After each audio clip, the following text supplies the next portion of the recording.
नमस्कार, स्वागत है आपका ईटी नाउ स्वदेश पर। मैं हूं आपके साथ पूजा त्रिपाठी और आप देख रहे हैं गुड मॉर्निंग स्वदेश। और इस शो में आगे हम आपको बताएंगे कि आज सुबह सुबह संकेत कैसे मिल रहे हैं एशियाई बाजारों से। ग्लोबल मार्केट्स का हाल भी आपके सामने रखेंगे एक एक करके, और इसी के साथ ही साथ आपको बताएंगे खबरों वाले शेयर्स, ब्रोकरेज रिपोर्ट्स और कमोडिटी मार्केट का पूरा एक्शन भी अगले आधे घंटे में आपके सामने होगा। चलिए अब सबसे पहले शुरुआत करेंगे एशियाई बाजारों की, और जो शुरुआती संकेत मिल रहे हैं वो पॉजिटिव ही हैं। अगर जापान के बाजार को छोड़ दे जो कि हल्के लाल निशान में है, बाकी सभी इंडाइसेस हरे निशान में कारोबार कर रहे हैं। गिफ्ट निफ्टी से भी काफी अच्छे संकेत दिखाई दे रहे हैं। 0.5% ऊपर कारोबार कर रहा है गिफ्ट निफ्टी, करीब 123 अंकों की बढ़त और 22,100 के ऊपर के लेवल्स दिखाई दे रहे हैं, जो कि आज निफ्टी के लिए काफी पॉजिटिव संकेत इस वक्त कहे जा सकते हैं। हांगकांग के बाजारों में भी 1.5% की मजबूती है। चीन के बाजार करीब 0.5% ऊपर और कोरिया के बाजार भी 1.5% से ज्यादा की मजबूती के साथ कारोबार कर रहे हैं। तो यहाँ से तो संकेत अच्छे मिल रहे हैं, लेकिन अन्य ग्लोबल मार्केट में प्रदर्शन कैसा रहा ये बताने के लिए हमारे साथ मुंबई स्टूडियो से विश्व मोहन जुड़ चुके हैं। विश्व मोहन, गुड मॉर्निंग, बताइए। गुड मॉर्निंग पूजा। एशियाई बाजार अगर जापान को छोड़ दे तो ज्यादातर बाजार अच्छी तेजी के साथ कारोबार कर रहे हैं। हांगकांग में कल 4% की जबरदस्त तेजी दिखी और आज वही तेजी फिर से कंटिन्यू होती दिख रही है। अमेरिकी बाजारों की बात करें तो तीनों इंडेक्स लाल निशान में बंद हुए। डाउ जोन्स 141 अंक, नैस्डैक सपाट हल्की तेजी के साथ, एस&पी रिकॉर्ड स्तरों के बेहद करीब 0.25% की तेजी के साथ बंद हुए। दो फैक्टर्स जो बाजार को यहां से सपोर्ट कर रहे हैं, एक स्ट्रॉन्ग रिजल्ट, जो नतीजे आ रहे हैं, ज्यादातर नतीजे काफी अच्छे आ रहे हैं, उससे बाजार को सपोर्ट मिल रहा है। और दूसरा फैक्टर फेड का जो टोन बदला है। इस साल भले ही जल्दी नहीं, देरी से ही सही, लेकिन इस साल ब्याज दरों में कटौती होगी और यहां से दरें नहीं बढ़ने वाली है। ये टोन बाजार को पसंद आ रहा है और वही वजह है कि बाजार को लगातार सपोर्ट कर रहा है। कई सारे ऐसे स्टॉक्स थे जहां पर अच्छे नतीजों के दम पे जबरदस्त तेजी दिखी, जिसमें फूड अच्छे नतीजे, अनुमान से बेहतर नतीजे, उसके बाद यहां पर शानदार तेजी दिखी। प्लांटियर टेक में 31% का उछाल दिखा। तो ऐसे ही कुछ नतीजों के साथ साथ चलने वाले स्टॉक की संख्या वहां पर ज्यादा थी, तो दो ही फैक्टर्स यहां पर अब काम कर रहे हैं। अन्य संकेतों की बात करें तो बॉन्ड यील्ड और डॉलर इंडेक्स दोनों में अब नरमी दिख रही है। 4% के आसपास यूएस का 10 ईयर बॉन्ड यील्ड आ गया है।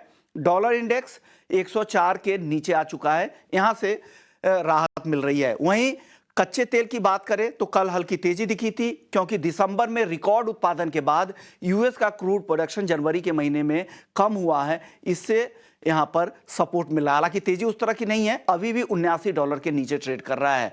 संकेत कुल मिलाकर कहें तो आज ठीक ठाक ही लग रहा है, खराब नहीं है। ज्यादातर बाजार एशिया में भी अच्छी तेजी के साथ कारोबार कर रहे हैं। गिफ्ट निफ्टी भी मजबूत है, उम्मीद की जा रही है अच्छी शुरुआत होगी। पूजा, ठीक है, तो ग्लोबल क्यूज तो अच्छे लग रहे हैं। बहुत बहुत शुक्रिया विश्व मोहन आपका ये पूरी जानकारी देने के लिए। अमेरिकी बाजार देखेंगे तो वो भी पॉजिटिव हैं, यूरोप के बाजार भी पॉजिटिव ही थे कल, और बॉन्ड मार्केट, बॉन्ड यील्ड्स जो हैं और डॉलर इंडेक्स वो भी कंफर्टेबल स्तर पर ही हैं अगर भारतीय बाजारों के संदर्भ में बात करेंगे तो फिलहाल जो ब्याज दरों में कटौती की बात थी वो तो एक चिंता बनी ही हुई है कि कब कटौती शुरू होगी, लेकिन अभी फोकस थोड़ा बहुत शिफ्ट हो रहा है नतीजों पर। एक के बाद एक टेक कंपनियों के जो नतीजे आ रहे हैं और वहां पे नंबर्स जिस तरह से आए, जो विश्व मोहन अभी बता भी रहे थे, वो काफी अच्छे थे। तो कल पूरी तरीके से नतीजों पर ही बाजार रिएक्ट कर रहा था यूएस का। लेकिन अब आने वाले समय में ये पूरे हफ्ते फेड ऑफिशियल्स के भी बयान एक एक करके आएंगे, उस पर भी हमारी नजर रहेगी। लेकिन चलिए अब एक घरेलू बाजार को भी समझ लेते हैं। एक बार एफआईआईज और डीआईएस के आंकड़े हम देखेंगे और उसके बाद देखेंगे कि आज भारतीय बाजारों के लिए अहम स्तर कौन से होंगे। कैश मार्केट में विदेशी निवेशकों की बात करें एफआईआईज की, तो आंकड़ा छोटा है, लेकिन नेट बिकवाली का आंकड़ा नजर आ रहा है। तो जो बिकवाली थी उस पर ब्रेक लगा और आज खरीदारी का आंकड़ा निकल कर आ रहा है, करीब 90 करोड़ का। आंकड़ा छोटा है लेकिन नेट यहाँ पर खरीदारी का ही आंकड़ा नजर आ रहा है। और डीआईएस की तरफ से भी खरीदारी हुई है करीब 1000 करोड़ से ऊपर की। इंडेक्स फ्यूचर में भी खरीदारी हुई है 570 करोड़ की। इंडेक्स ऑप्शन में बिकवाली का आंकड़ा है करीब 18,860 करोड़ की बिकवाली इंडेक्स ऑप्शन में एफआईआईज करके गए। तो यहाँ से भी संकेत ठीक ठाक ही मिल रहे हैं। फिलहाल ग्लोबल क्यूज अच्छे हैं, एफआईआईज और डीआईएस के फिगर्स भी ठीक ठाक ही हैं। तो ऐसे में आज भारतीय बाजारों के लिए कौन से अहम लेवल्स होंगे जिस पर कि आपको नजर रखनी है, और ये पूरा एनालिसिस लेकर हमारे साथ डिम्पी कादरा जुड़ चुके हैं फोन लाइन पर। डिम्पी, गुड मॉर्निंग, बताइए। गुड मॉर्निंग पूजा। अगर आप देखें ओवरऑल मार्केट के अंदर कल का मूव काफी स्ट्रांग था और कल भी हमने आपके सामने यही बात रखी थी कि बाजार कोई बड़ा क्रैक इस समय नहीं देगा। क्योंकि उसके पास डाटा ही नहीं है क्रैक देने के लिए। दूसरा बात है कि बहुत बड़ा मूव आएगा, उसको लेकर भी ऐसा नहीं कहा जा सकता क्योंकि एमपीसी की बैठक चल रही है। लेकिन कल दो चीजों का सुधार हुआ। पहला, अगर आप निफ्टी को चेक करेंगे तो निफ्टी ने कल ऑलमोस्ट डेज हाई पे जाके बंद किया था। ना केवल उसने 21,800 को ठीक किया बल्कि 900 के ऊपर आके क्लोज भी दिया। अगर आप प्रोबेबिलिटी के हिसाब से देखेंगे तो 21,800 और 22,000 के बीच की रेंज थी, तो मार्केट ने नियर टू 22,000 क्लोज किया है। तो स्ट्रेंथ तो ऑलमोस्ट शो खुद ही कर रहा था। 150 पॉइंट की तेजी थी, जबकि कल रिलायंस, एचडीएफसी या कुछ और बड़े शेयर्स नहीं चल रहे थे। तो कल आईटी की वजह से हम यहाँ तक पहुंचे और निफ्टी के अंदर कल लॉन्ग्स बने हैं। आप देखेंगे तो काफी दिनों बाद कवरिंग होने के बाद कल फर्स्ट टाइम है अच्छे लॉन्ग्स बन रहे थे। दूसरी बात, आज आपको क्या करना चाहिए, जिनके पास पोजीशंस है वो क्या करें। जिनके पास पोजीशंस है वो बिल्कुल स्टॉप लॉस अपना कैरी करें। हमने 21,800 का कल एक स्टॉप लॉस आपको बताया था। आज आप उसको और फायदा मिलेगा, आपको गैप ही मिल रहा है आपको। तो आज 22,000 वाले फिर ट्रैप होंगे क्योंकि गिफ्ट निफ्टी के हिसाब से 22,100 खोल रहा है। हालांकि मेरे को लगता नहीं कि इतने बड़े हम गैप के साथ खोलेंगे, लेकिन फिर भी 22,000 के ऊपर खोलने पर, टिकने पर एक राउंड की और शॉर्ट कवरिंग आएगी। लेकिन इस बात को बिल्कुल नहीं भूलना चाहिए कि हम एमपीसी की बैठक के दौरान ही सारा काम कर रहे हैं। दूसरी बात, जिनके पास पोजीशन है वो तो कैरी करें। जो नया लेना चाहते हैं आज बड़े गैप के साथ एक बार रुक जाएं, पहले 22,000 को पक जाने दें, फिर ही ट्रेड लें। और अगर वो छोड़ना भी जाए तो छोड़ भी सकते हैं, जरूरी नहीं है उनको अंदर ही आना है अभी भी, क्योंकि इंडेक्स को थोड़ा सा और मैनेज होने दीजिए अभी। अब आते हैं बैंक निफ्टी पे। देखिए कल बैंक निफ्टी का ओपन इंटरेस्ट बहुत स्ट्रॉन्ग था, करीब 9% का। कल प्राइस एक्शन नहीं हो रहा था। 300 पॉइंट का प्रीमियम आ गया, ओपन इंटरेस्ट एडिशन हो गया, लेकिन प्राइस एक्शन नहीं था। तो आज टिपिकली थोड़ा बैंक निफ्टी पे भी प्राइस एक्शन होगा और आज देखेंगे कि बैंक निफ्टी 46,000 को कवर करेगा और ना केवल 46,000 को ट्रैप करेगा बल्कि उसके बाद शॉर्ट कवरिंग भी दिखाएगा। तो आज बैंक निफ्टी टिपिकली 46,000 को वॉच करने वाला होगा क्योंकि कल की जो क्लोजिंग है वो नियर टू 45,700 पे है। तो 300 पॉइंट अगर गैप के साथ खुल जाए, उसका कवरिंग आ जाए, तो फिर आप बैंक निफ्टी को ज्यादा अच्छे से एंजॉय करेंगे। रही बात ऑप्शन ट्रेडर्स की, तो इंट्राडे स्विंग का पूरा फायदा उठाइए। बीटीएसटी, एसटीबीटी में ना करें और स्टॉक स्पेसिफिक ध्यान रखें। अर्निंग्स आ ही रही हैं, आप अच्छी अच्छी अर्निंग्स देख पा रहे हैं कि प्रदेश को, और आगे भी देखेंगे। ठीक है, बहुत बहुत शुक्रिया निम्पी आपका ये पूरा एनालिसिस देने के लिए। तो ध्यान रखिए, स्ट्रेंथ वैसे है निफ्टी में और कल लॉन्ग पोजीशंस भी देखने को मिली हैं।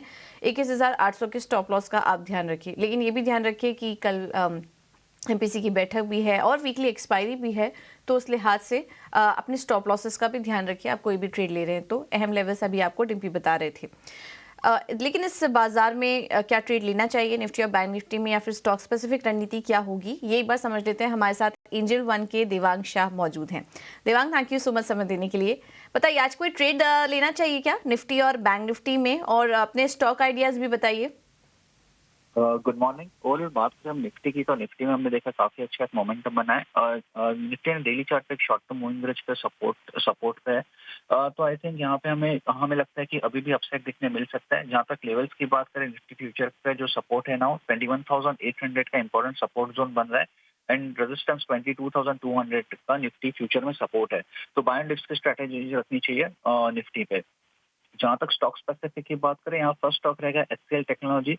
हम एचसीएल टेक्नोलॉजी का चार्ट देखते तो चार्ट में एक अच्छा हार्ट ऑफ हाइरोटन स्ट्रक्चर बना हुआ है। स्टॉक में कल भी हमने एक मोमेंटम देखा था, हमें लगता है मोमेंटम कंटिन्यू रह सकता है। एचसीएल टेक्नोलॉजी खरीदने की सलाह रहेगी। स्टॉप लॉस रखना है 1583, टारगेट है 1680। नेक्स्ट स्टॉक रहेगा हीरो मोटोकॉर्प। हीरो मोटोकॉर्प की बात करें तो हमने देखा ओवरऑल चार्ट स्ट्रक्चर यहाँ पर भी एक पॉजिटिव देखने मिला है। हाइट ऑफ हाइरोटन स्ट्रक्चर में स्टॉक ट्रेड कर रहा है, हमें लगता है आगे भी मोमेंटम कंटिन्यू रह सकता है। हीरो मोटोकॉर्प खरीदने की सलाह रहेगी। स्टॉप लॉस रखना है 4718, टारगेट है 4870। ठीक है, थैंक यू देवांग आपका ये रणनीति सुझाने के लिए। तो बाय ऑन डिप्स का मार्केट दिखाई दे रहा है, अगर थोड़ा करेक्शन आता है तो आप खरीदारी करके चल सकते हैं। स्टॉक स्पेसिफिक में एचसीएल टेक पर नजर रखिए। कल आईटी शेयरों में हम शानदार तेजी भी देख रहे थे, 4% की मजबूती एचसीएल टेक में थी और तेजी के लिए आप पोजीशन ले सकते हैं। 1680 का टारगेट होगा और हीरो मोटोकॉर्प में 4870 के टारगेट्स के लिए आप तेजी करके चलिए। चलिए कि आज खबरों वाले शेयर्स और नतीजे कौन कौन से आए कल बाजार बंद होने के बाद। मुंबई स्टूडियो से शरद जुड़ चुके हैं हमारे साथ पूरा अपडेट लेकर। शरद, गुड मॉर्निंग। बताइए सबसे पहले नतीजों से शुरुआत कीजिए। गुड मॉर्निंग पूजा। तो अगर नतीजों के बारे में बात करें तो यहाँ पे ब्रिटानिया के नंबर्स जो है largely inline set of numbers आए हैं।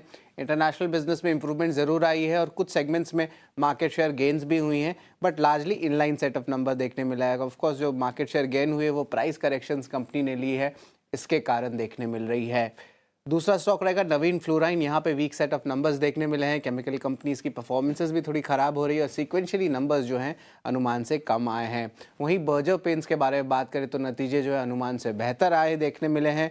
वॉल्यूम ग्रोथ लगभग 9% बढ़ा है और इम्पॉर्टेंटली देखा जाए तो ग्रॉस मार्जिन में भी जो है थोड़ी सी इंपॉर्टेंट मूवमेंट देखने मिली है पॉजिटिव साइड में, क्योंकि रॉ मटेरियल कॉस्ट उसमें गिरावट आया है। रैडिको खैतान की बात करें तो स्ट्रॉन्ग सेट ऑफ नंबर्स आए हैं और वॉल्यूम ग्रोथ भी, स्पेशली जो उनके प्रीमियर सेगमेंट है वहाँ पे एक अच्छी मूवमेंट देखने मिली है। अनंतराज, ये स्टॉक हमने पहले भी ईटी नाउ स्वदेश में बताया था आपके रियल एस्टेट थीम पे, और ऑफ कोर्स डेटा सेंटर्स में भी जो है ये प्रवेश की है, उसके कारण भी री रेटिंग हुई। और नंबर्स के देखें तो रेवेन्यू 48% बढ़ा ईयर ऑन ईयर बेसिस और मार्जिन्स में भी 300 बेसिस पॉइंट से ज़्यादा का उछाल देखने मिला है। तो ये स्ट्रॉन्ग अर्निंग्स आई हैं। नायका के जो relatively weak set of numbers देखने मिले हैं, मार्जिन्स लगभग सपाट रहे हैं 5.5%, लेकिन अनुमान से कम जो है नतीजे देखने मिले हैं। और आखिरी स्टॉक रहेगा वी मार्ट, जहाँ पे अनुमान से बेहतर नतीजे देखने मिले हैं। और वही अगर टॉप लाइन की बात करें तो 14% का ग्रोथ आया है और पैट जो उनका है वो लगभग 41% का ग्रोथ दिया है ईयर ऑन ईयर बेसिस पे। तो स्ट्रॉन्ग सेट ऑफ नंबर्स यहाँ पे हमें वी मार्ट में देखने मिले हैं। तो ये कुछ चुनिंदा शेयर्स हैं जो हमने पिक किए जहाँ पे आज एक्शन देखने मिल सकता है। हालांकि देखा जाए तो 40 से ज़्यादा के इंपॉर्टेंट कैश के नंबर्स आए हैं, पर ये 7-8 नंबर्स जो है हमने देखे जहाँ पे आज एक्शन देखने मिल सकता है। ओके, तो 40 से ज़्यादा नंबर्स फैलाए बाजार बंद होने के बाद, लेकिन इम्पॉर्टेंट जो थे जहां पर कि कुछ स्टैंड आउट नंबर्स देखने को मिले वो हमने आपके लिए हाईलाइट किया। वी मार्ट, अनंतराज, रेडिको खैतान, बर्जर पेंट्स के नंबर काफ़ी स्ट्रॉन्ग आए। नवीन फ्लोराइन और नायका के नतीजे कमज़ोर थे। वहीं ब्रिटानिया के नतीजे अनुमान के मुताबिक ही देखने को मिले। तो इन नतीजों पर आज फोकस रहेगा। शरद, इसके अलावा खबरों वाले शेयर्स भी बताइए। जी बिल्कुल, 5 अहम खबरें वाले शेयर्स हैं जिस पे हमारी फोकस रहेगी। सबसे पहला है जिंसॉल इंजीनियरिंग का। वो 900 करोड़ रेस कर चुके हैं प्रेफरेंशियल के ज़रिए और यहाँ पे कोई बड़े बड़े फैमिली ऑफिसेज और एचएनआईज के नाम जो उनके प्रेफरेंशियल लिस्ट में आ रहे हैं, तो स्टॉक में मोमेंटम अच्छी देखने मिल सकती है। एसकेएफ में भी जो है उनके जो ऑनगोइंग जो एमडी हैं मनीष भटनागर, अब वो नए प्रेसिडेंट बन गए इंडस्ट्रियल रीजन कि अमेरिका के ग्रुप पे। इसका मतलब जो भारत का एमडी का पोजीशन है अब वो वेकेंट हो गया। अब कंपनी जो है नए एमडी की खोज करने वाले हैं। 2 अहम खबर फार्मा स्पेस से आ रही है। बायोकॉन को एनडीए अप्रूवल यूएस एफडीए द्वारा आ गया है, ये ल्यूकेमिया ट्रीटमेंट के लिए है। और दूसरा, लुपिन को भी एनडीए अप्रूवल आया यूएस एफडीए से, लेकिन ये जो है आँख के डिजीज़ के लेके, आई डिजीज़ को लेके है। आखिर में मैक्स फाइनेंशियल भी फोकस में रहने वाला है। यहाँ पे जो आईआरडीआई की अप्रूवल आ गई है कि यहाँ पे एक्सिस बैंक 1600 करोड़ रुपए मैक्स लाइफ इंश्योरेंस में लगा सकते हैं। इसका मतलब अब एक्सिस बैंक अपनी स्टेक को जो है बढ़ा के, अभी 14% उसको बढ़ा के 20% तक कर सकते हैं मैक्स लाइफ में, और 1612 करोड़ का कंसिडरेशन दिया जाएगा। बस सीसीआई अप्रूवल जो है अभी इसका बाकी है, तब कह सकते हैं कि इसमें एक मूवमेंट देखने मिल सकता है पॉजिटिव। तो ये 5 स्टॉक्स है जो आपके आज रडार में होने चाहिए। ठीक है, तो ये हैं टॉप 5 खबरें अभी हमने आपको बताई। शरद, बहुत बहुत शुक्रिया आपका ये पूरा अपडेट लाने के लिए। चलिए अब बात करते हैं कमोडिटी मार्केट की, और यहाँ पर भी हम देख रहे हैं बहुत ज़्यादा कुछ एक्शन नहीं है। स्टेबल ही सभी के सभी एसेट क्लासेस कारोबार कर रहे हैं। और लेकिन रणनीति क्या बनाएं ऐसे में? हमारे साथ केडिया कमोडिटी से अजय केडिया जुड़ चुके हैं। Ajay, thank you so much समय देने के लिए आपका। सोने चांदी से पहले शुरुआत करते हैं, कैसे ट्रेड देख रहे हैं आप? वेरी गुड मॉर्निंग पूजा जी। डेफिनेटली अगर सोने चांदी की बात करें तो कल हमने थोड़ी बहुत जंप आते हुए जरूर देखा, जिस दिन से डॉलर में सोमवार के सेशन में जो हमने तेजी देखी थी उसके बाद कल थोड़ा पुल बैक आता हुआ दिखाई दी। बट ये हफ्ते में कोई बड़ा डेटा पॉइंट नहीं होने की वजह से वी डोंट एक्सपेक्ट कोई एक्स्ट्रा ऑर्डिनरी बड़ा जंप आएगा। लेकिन कहीं ना कहीं इंटरेस्ट रेट को लेकर जो क्लियरिटी आई है कि मार्च में रेट कट नहीं होगा, जिसके चलते मुझे लगता है सोना और चांदी दोनों ही गिरावट का रुख ही रखेगा। तो आज के लिए सोने में 62,700 पे बेचना है, 62,950 का स्टॉप लॉस रखिए, 62,250 तक का टारगेट लिख सकते हैं। वहीं अगर चांदी की अगर बात करें तो एज कम्पेयर टू गोल्ड चांदी थोड़ी वीक दिखाई दे रही है, जिससे गोल्ड सिल्वर रेशियो में बाउंस है। तो 70,900 के करीब बेच के चलिए, 61,400 का स्टॉप लॉस रखिए, 70,000 के लेवल वापस रिटेस्ट करते हुए दिखाई देंगे। तो फिलहाल ब्याज दरों में कटौती की बात नहीं हो रही है, इसका असर सोने चांदी की चार्ट पर पड़ सकता है। आगे भी थोड़ा और करेक्शन एक्सपेक्टेड है, इस वजह से गोल्ड और सिल्वर में बिकवाली करने की सलाह। अजय जी, कच्चे तेल में क्या करें? देखिए, कच्चे तेल की बात करें तो जियोपॉलिटिकल टेंशन अभी भी बना हुआ है। नो डाउट पिछले हफ्ते एक अपडेट ऐसा आया था कि सीज फायर है, जिसके बाद कच्चे तेल में एक बड़ी गिरावट आई थी, बट 6000 के नीचे प्राइसेस बिल्कुल सस्टेन नहीं कर पा रहे हैं। नो डाउट कंजम्पशन को लेकर कुछ कंसर्न जरूर है, बट जियोपॉलिटिकल टेंशन और सप्लाई कंसर्न की वजह से मुझे लगता है कच्चे तेल में वापस तेजी या उबाल कंटिन्यू रहेगा। ओपेक का आगे क्या डिसीजन आएगा वो इंपॉर्टेंट रहेगा, बट इन सबको देखते हुए 6040 पे लेने प्रेफर्ड रहेगा। 5950 के स्टॉप लॉस से अप साइड में 6180 तक के लेवल हम कच्चे तेल में देख पाएंगे। ठीक है, तो कच्चे तेल में खरीदारी करके चल सकते हैं 6180 के टारगेट के लिए। आखिर सवाल होगा बेस मेटल्स पर। अजय, आप कहां पर मौके देख रहे हैं वहां? पूरे बेस मेटल फैक्ट में हम देख रहे हैं कि मार्केट काफी सीमित दायरे में ट्रेड कर रहा है। चाइना मार्केट की भी हॉलीडे के मूड पे ही है, लूनर ईयर के बाद ही कुछ बड़ा इवेंट होएगा। इसी बीच मुझे लगता है कॉपर तो रेंज बाउंड रहेगा 715 से 720 के बीच में, लेकिन जिंक के अंदर कहीं ना कहीं सपोर्ट दिखाई दे रहा है। तो 216 पे जिंक लीजिए, 214 का स्टॉप लॉस रखिए, लिमिटेड अपसाइड 219 तक का टारगेट देखने मिल जाएगा। ओके, सोने चांदी में बिकवाली की सलाह, क्रूड में खरीदारी करके चलिए, जिंक में भी खरीदारी करके चल सकते हैं आप 219 के टारगेट के लिए। अजय, नेचुरल गैस पर भी क्या आपका कोई व्यू बन रहा है? हाँ बिल्कुल, नेचुरल गैस में हमने देखा पिछले 15 दिन में जबरदस्त गिरावट आती हुई दिखाई दी। वेदर वार्म होने की वजह से ही गिरावट थी, बट कहीं ना कहीं टेक्निकली ओवरसोल्ड है। और 12 फरवरी से हम देखेंगे कोल्डर वेदर का सीक्वेंस चेंज होगा, जिसकी वजह से नेचुरल गैस सपोर्टिव दिखाई दे रहा है। तो मुझे लगता है थोड़ा रिस्क लेना चाहिए। 168 के रेंज में लीजिए, 162 का स्टॉप लॉस रखिए, 180 का इमीडिएट शॉर्ट टर्म टारगेट रहना चाहिए।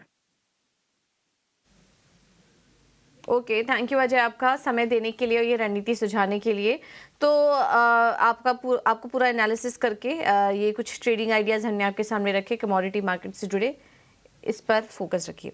चलिए अब आगे बढ़ेंगे और अब ब्रोकरेज रिपोर्ट्स क्या कह रही हैं ये भी एक बार समझ लेते हैं। हमारे साथ गौरव जुड़ चुके हैं पूरा अपडेट लेकर। गौरव, गुड मॉर्निंग, बताइए।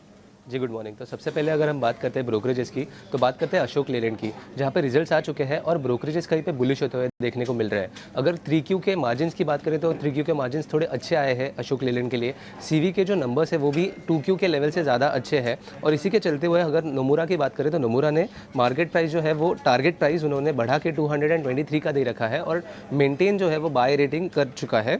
उनका मानना यह है कि आगे जाके अपसाइकिल देखने को मिल सकती है ग्रोथ में, जहाँ पे कंपनी को एक कैटलिस्ट एज एक्ट कर सकता है ये जो ग्रोथ के लिए। CLSA का भी वही मानना है और इसीलिए उन्होंने भी मेंटेन किया है बाय रेटिंग और टारगेट प्राइस जो है वो 238 रुपीज़ का दिया है। उनका मानना यह है कि CV इंडस्ट्री जो है वो आगे जाके FY25 में काफ़ी स्ट्रॉन्ग आउटलुक देखने को मिल सकता है और इसी के लिए अशोक लेलैंड काफ़ी एक अच्छा प्लेयर है CV इंडस्ट्री में। अगला अगर हम बात करें तो वो है डिलीवरी, जहाँ पे मैक्वेरी ने टारगेट प्राइस जो है वो अपना बढ़ा के 560 रुपीज़ का किया है और जो स्टांस है वो भी आउट परफॉर्म का दे रखा है। उनका मानना यह है कि उन्होंने डिलीवरी, अगर हम डिलीवरी की बात करें तो इंडिया का ई-कॉमर्स मार्केट जो है वो काफ़ी ग्रोथ स्टेज पे है और इस ग्रोथ स्टेज में डिलीवरी एक काफ़ी टेक ड्रिवन कंपनी है और इसी के चलते हुए हमें रेवेन्यू में CAGR जो है 20% का देखने को मिल सकता है अगले 10 सालों तक। और इसी के चलते हुए अगर हम बुल के सिनारियो मैक्वेरी की तरफ से अगर देखा जाए तो उनका मानना यह है कि 960 रुपीज़ तक भी ये स्टॉक जा सकता है, बट फिलहाल के लिए उन्होंने स्टॉक प्राइस जो है वो टारगेट प्राइस 560 रुपीज़ का दे रखा है। अगला अगर हम बात करें तो वो है कैम्स, जहाँ पे रिजल्ट्स आ चुके हैं और सिटी का मानना यह है कि इस रिजल्ट्स में मार्केट बायंसी एक थी जिसकी वजह से 3Q के रिजल्ट्स तो अच्छे आए थे, बट सर्विस डाइवर्सिफिकेशन की वजह से जो नॉन AUM लिंक्ड उनका जो रेवेन्यूज़ था वो सुधर गया था, बट आगे जाके ये मोमेंटम जो है वो काफ़ी घटने की संभावना है और इसी के लिए उन्होंने सेल रेटिंग मेंटेन करते हुए टारगेट प्राइस जो है वो 2175 रुपीज़ का दे रखा है। अगली हम बात करते हैं गोदरेज प्रॉपर्टीज़ की, जहाँ पे जेफरीज ने अपना बाय रेटिंग मेंटेन करते हुए टारगेट प्राइस बढ़ा के 2700 का किया है, क्योंकि उनको लगता है कि आगे जाके जो प्री क्वार्टरली सेल्स की ग्रोथ है वो ऐसे ही स्ट्रॉन्ग रहने वाले हैं 4Q के क्वार्टर में भी और इसी के लिए ये एक बुलिश स्टांस देखने को मिल रहा है। ब्रिटानिया पे भी CLSA का ऐसे ही बुलिश स्टांस हमें देखने को मिला, जहाँ पे उन्होंने आउट परफॉर्म रेटिंग मेंटेन करते हुए टारगेट प्राइस 5932 का दे रखा है, क्योंकि उनके हिसाब से इस क्वार्टर में फिलहाल तो हमने फ्लैटिश एक ये देखा था, मार्जिन्स देखे थे और टॉप लाइन भी देखा था, बट आगे जाके डिमांड जो है वो बढ़ने की काफ़ी ज़्यादा चांसेस है। और लास्टली बात करते हैं भारतीय एयरटेल की, जहाँ पे जेफरीज ने अपना बाय रेटिंग बरकरार रखते हुए टारगेट प्राइस है वो 1300 रुपीज़ का दे रखा है, क्योंकि उनका उनका मानना यह है कि केपेक्स का लेवल जो है आगे जाके वो थोड़ा कम ही रहने वाला है और इसकी वजह से हमें फ्री कैश फ्लो में कुछ सुधार देखने को मिल सकता है एयरटेल में, और रेवेन्यू टू एबिटडा जो है वो भी आगे जाके सुधारने की आशंका है। और इसी के लिए एयरटेल के ऊपर ये एक बुलिश स्टांस देखने को मिल रहा है हमें बाय रेटिंग के साथ, और टारगेट प्राइस दिया है 1300 रुपीज़ पर शेयर। ओके, थैंक यू गौरव आपका ये पूरा अपडेट लाने के लिए। तो ज़्यादातर रिपोर्ट्स आज पॉजिटिव ही नज़र आ रही है। अशोक लेलैंड, डिलीवरी, ब्रिटानिया, टीटीके प्रेस्टीज, भारती एयरटेल, गोदरेज प्रॉपर्टीज, आज काफ़ी ढेर सारी रिपोर्ट्स आई हैं और उसका असर आज हम देखेंगे इन स्टॉक्स पर भी देखने को मिल सकता है। थैंक यू गौरव आपका ये पूरा अपडेट देने के लिए।